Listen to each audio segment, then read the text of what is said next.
So, what separates leaders from followers?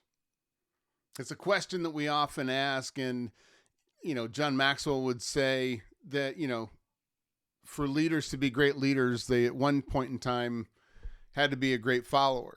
And we still have to be a great follower in many, many ways, depending upon where you are in your spiritual journey, for sure. But if you were to take a look, we went back to Think and Grow Rich, back into that study. A burning desire is a key principle that Napoleon Hill shares. There's another one that I was just reading just a few moments ago that caught me off guard.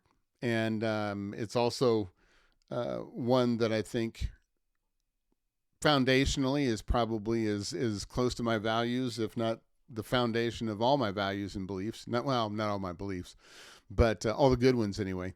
But from a biblical standpoint, if we take a look at Proverbs 2, the thing that we learn from them is, how do followers differentiate and how do they differ from leaders?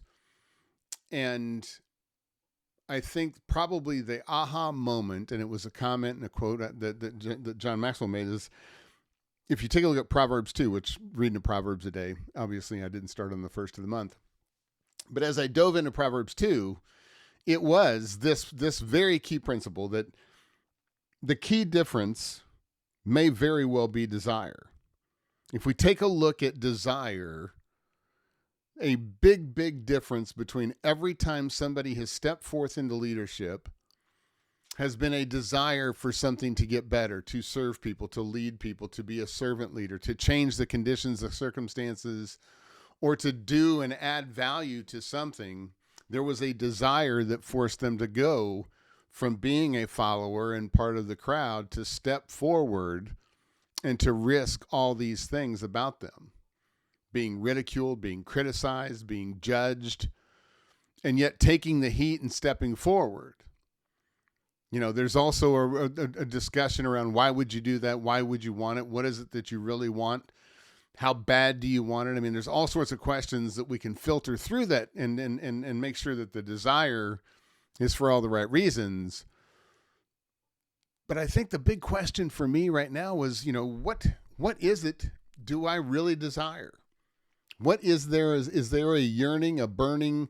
Is there just a little smoldering ash that I need to fan the flames of, personally, professionally, for myself, my work, and my relationships? I mean, if we looked at just those three spheres of our lives, if we just take a look at ourselves, our work, and our relationships, is there one of those three areas that there was once a burning flame of desire and now it's just a smoldering ash that needs to be reconnected to and really start to fan the flames on?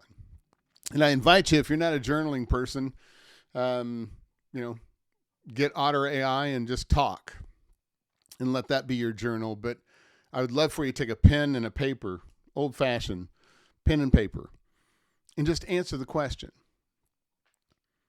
What do I really want? Why do I want it? How bad do I want it? And if you need some help in that, take a look at yourself, look at your work, and then look at your relationships. And I assure you, if you dig hard enough and you dig deep enough, there will be lots of things that come to your mind. God bless.